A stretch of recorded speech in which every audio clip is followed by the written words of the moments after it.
চলো এখনকার এই ভিডিওতে মেগাস্টার শাকিব খানের একজন নারী ভক্তকে নিয়ে কথা বলা যাক। আমরা একটা কথা সবসময়ের জন্য বলি না, যে কোনো মেগাস্টার বা সুপারস্টার তার যত বেশি মেয়ে ভক্ত থাকবে তত বেশি বক্স অফিস কালেকশন হওয়ার প্রবল সম্ভাবনা। মানে জাস্ট সুনামি টর্নেডোর মতন বক্স অফিস হবে। এর পেছনে একটা রিজন আছে। রিজনটা কি? মেয়ে ভক্ত যদি হয়, একের জায়গায় দুজন বা তিনজন সিনেমা দেখতে যাবে, টিকিট তারা কাটবে, বক্স অফিস হু হু করে চটচর করে উঠবে। ধরো আমি আজ মেগাস্টার শাকিব খানের ফ্যান, আমি চাইলাম আর দুম করে একা সিনেমা হলে সিনেমা দেখতে চলে গেলাম। ব্যাপারটা তো এরকম হয় না। নয় সেই মেয়েটি তার বন্ধু বান্ধব নিয়ে যাবে, নয় মেয়েটি তার বাবা বা দাদার সঙ্গে যাবে, নয় মেয়েটি তার মা বাবার সঙ্গে যাবে। ফ্যামিলি মেম্বার, বন্ধু বান্ধব কারোর সঙ্গে তো যাবে। আমরা তো ন্যাচারালি এরকম দেখি না একটা সিঙ্গেল মেয়ে সিনেমা হলে সিনেমা দেখতে চলে গেছে, খুব রেয়ার কেস এটা। নারী ভক্ত থাকাটা এই জন্যেই জরুরি যে একের বদলে 2, 3, 4। তো মেগাস্টার শাকিব খানের নারী ভক্তের ক্রেজটা নিয়ে এখন এই পার্টিকুলার ভিডিওটা বানাবো। এবং আমি একটা কথা বলতে চাই, স্বপ্না বোন, যদি তুমি আমার এই ভিডিওটা দেখে থাকো, আমি জানি না তুমি দেখবে কিনা, বাট আমি চাই, খুব মন থেকে চাই তুমি আমার এই ভিডিওটা দেখো, তুমি আমাকে একটা রিপ্লাই করবে, কারণ তুমি ভীষণ ট্যালেন্টেড। আমার খুব ভাল লেগেছে তোমার এই ব্যাপারটা। দর্শক বন্ধুরা, তোমাদের মনে হচ্ছে তো যে এই পুরো ব্যাপারটা নিয়ে আমি কি নিয়ে কথা বলছি? আমি কথা বলছি একজন সাকিবিয়ান ভাইকে নিয়ে।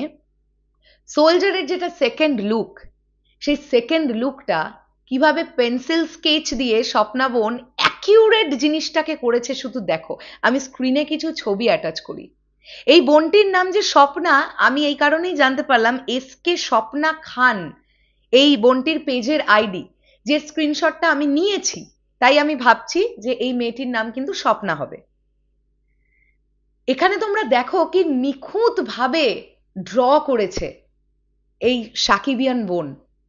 আচ্ছা, এই ভালোবাসাগুলো আসে তো, একজন মেগাস্টারের প্রতি এই ভালোবাসা কখন তৈরি হবে?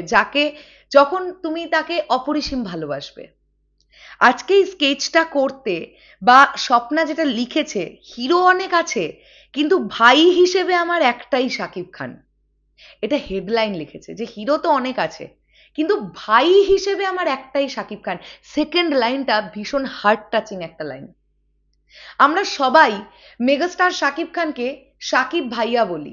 আমরা মনে করি তিনি এমন একটা জায়গায় অবস্থান করছেন যিনি সবসময়ের জন্য আমাদেরকে ঠিক পথটা দেখাবেন, আমাদের আইডল ওই মানুষটা। আমরা তো সবসময়ের জন্য এটা বলি, আমরা যারা সিনেমা ভালোবাসি, আমরা কেন মেগাস্টার শাকিব খানকে এত ভালোবাসি? কারণ তিনি বাংলা সিনেমাকে এইভাবে এক অনন্য উচ্চতায় এগিয়ে নিয়ে যাচ্ছেন এবং এগিয়ে নিয়ে যাবার চেষ্টা করছেন ক্রমাগত। আজকে এইভাবেই megastar Shakib Khan young জেনারেশনকে inspire করছে। এইগুলো তার এক একটা বড় বড় জলজান্ত উদাহরণ। এত নায়ক থাকতে স্বপ্না শাকিব ভাইয়ার ছবিটাই ড্র করেছে, তাহলে এখান থেকে তো বুঝে নিতে হবে শাকিব ভাইয়াকে সে কতটা ভালোবাসে, কতটা রেসপেক্ট করে। এই ছিল এখনকার ভিডিও। ব্যাপারটা একজন আবেগী ফ্যানের গল্প ছিল এটা। তোমরা কতটা হ্যাপি হলে এই ভিডিওটা দেখে অবশ্যই কমেন্ট করে জানিও। আর তোমরা কারা কারা এরকম পাগলের মতন মেগাস্টার শাকিব খানের ফ্যান, সেটাও কমেন্ট করে জানাতে পারো। আসছি আবার খুব শিগগিরই। তাহলে এখনের জন্যে টাটা।